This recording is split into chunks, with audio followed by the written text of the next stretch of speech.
دنیا کا نظام، متحد ہو تو بدل ڈالو دنیا کا نظام، ورنہ فرقوں میں بٹو گے تو قسطوں میں سفایا ہوگا۔ محترم سامعین، آج یہ ملک ہندوستان جو کبھی امن و امان کا گہوارہ ہوا کرتا تھا، لیکن آج یہ ملک بدامنی و خوف کی آماج کا بن چکا ہے۔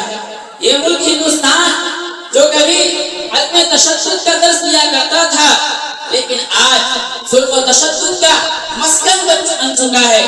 کوئی دن ایسا نہیں گزرتا یہاں پر کہ یہاں پر ظلم و بربریت کی کوئی نئی داستان رقم نہ کی جاتی۔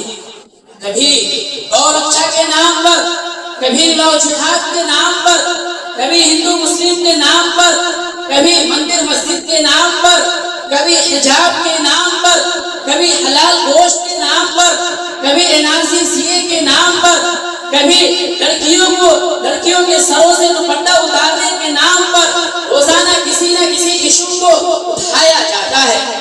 روزانہ کسی نہ کسی بے گناہ کو جیل میں ٹھوسا جاتا ہے۔ روزانہ کسی نہ کسی بے گناہ کو سر عام قتل کیا جا رہا ہے۔ روزانہ کسی نہ کسی بے گناہ کو چلتے ہوئے ٹرین میں مارا جا رہا ہے۔ روزانہ کسی نہ کسی کو گھروں میں گھس کر سر عام ننگا ناچ نچایا جا رہا ہے۔ لیکن پھر بھی کیا ہم سوچنے کو تیار نہیں ہیں؟ کیا ہم محاسبہ کرنے کو تیار نہیں ہیں؟ یہ وقت ہے محاسبہ کرنے کا وقت ہے۔